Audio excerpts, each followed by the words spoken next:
নমস্কার। কালকে দোল পূর্ণিমা। পিয়ালির সংসারে আপনাদের প্রত্যেককে দোলের আগাম শুভেচ্ছা।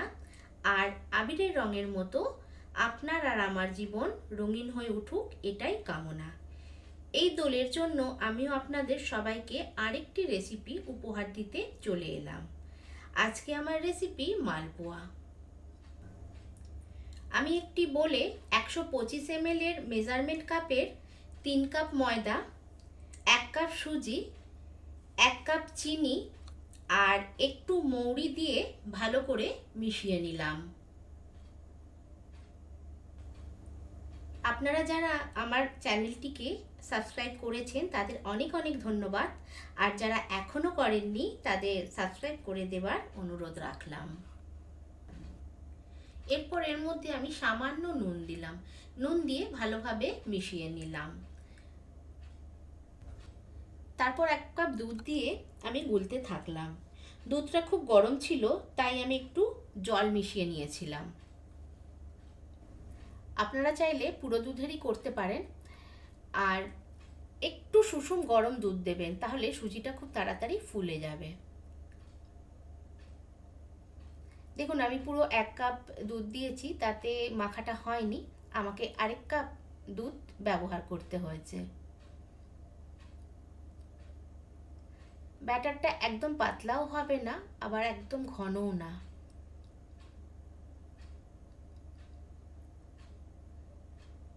আর এর মধ্যে আমি ফ্রেশ ক্রিম দিয়েছি একটু। এইটা কিন্তু অপশনাল, আপনারা চাইলে দিতেও পারেন, নাও দিতে পারেন। তবে ফ্রেশ ক্রিম দিলে কিন্তু খুব সফট হয়, মালপোয়াটা খুব টেস্টিও হয়।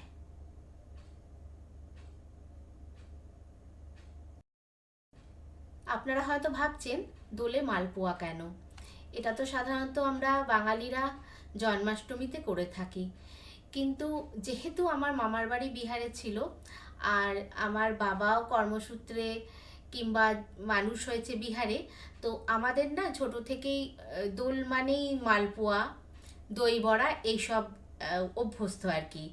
আমরা ওই ফুড কড়াই বা এখানের যে বাঙালিরা যেসব খায় ওইটা আমরা অভ্যস্ত ছিলাম না, তবে আস্তে আস্তে এখন হয়ে গেছি। তো ওই অভ্যেসটা থেকে গেছে যে দোল আসলেই মালপোয়া খেতে ইচ্ছে করে। মালপোয়ার ব্যাটারটা আমি ভালো করে মেখে ঢেকে রেখে দিলাম মিনিমাম আধ ঘন্টার জন্য। এরপর আমি একটি পাত্রে 1 কাপ চিনি, 1 কাপ জল আর দুটো এলাচ আর একটু কেশর দিয়ে আমি ফুটিয়ে নিলাম।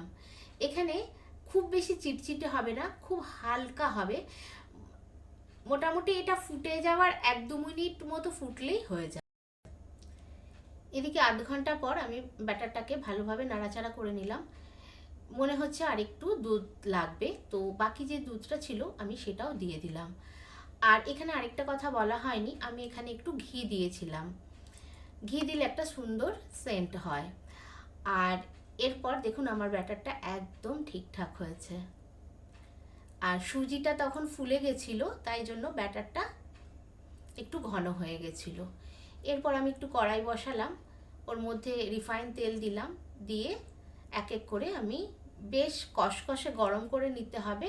আর যখন আমি ব্যাটারটা দেব তখন কিন্তু গ্যাসের ফ্লেমটা একদম কমানো থাকবে, হাই ফ্লেমে কিন্তু পুড়ে যাবে, ভেতরটা কাঁচা থেকে যাবে। তাই একদম সিম করে আমি এক এক করে করে নিচ্ছি। আর ওইটা ব্যাটারটা দেওয়ার পর ঠিক মাঝখানে একবারেই দিতে হবে, কিছুক্ষণ পর খুন্তি দিয়ে ওপরে তেল দিয়ে থাকতে হবে, তাতে কিন্তু খুব সুন্দরভাবে ফুলতে থাকছে। দেখুন আমি কিভাবে খুন্তির সাহায্যে তেলটা দিচ্ছি, এই দেখুন, আর খুব সুন্দর ফুলছে।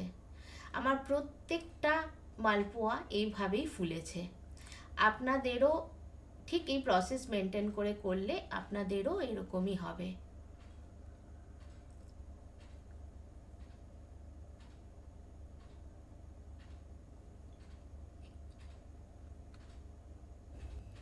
বাকি মালপোয়াগুলোকেও আমি একইভাবেই করে নিলাম।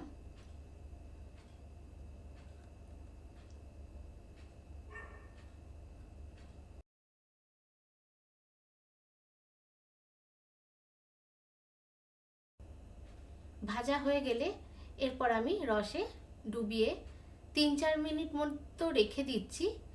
দুদিকটা উল্টে পাল্টে তারপর তুলে নিলাম। এইভাবেই আমি সবকটা মালপোয়া 3-4 মিনিট করে রেখে রেখে তুলেছি।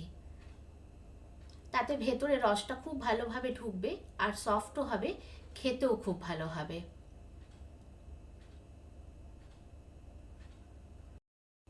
আমার রেসিপি আপনাদের কেমন লাগছে তা অবশ্যই কমেন্টসের মাধ্যমে জানাবেন। আর আমার এই ছোট চ্যানেলটিকে এগিয়ে নিয়ে যেতে অবশ্যই শেয়ার করে দেবেন।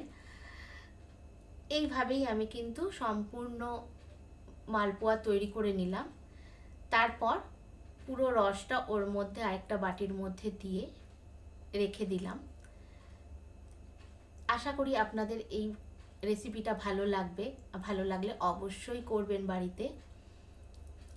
আজকের মতো আমি এলাম, দেখা হচ্ছে আমার নেক্সট ভিডিওতে। আর খুব ভালো থাকবেন, খুব সাবধানে দোল কাটাবেন। নমস্কার।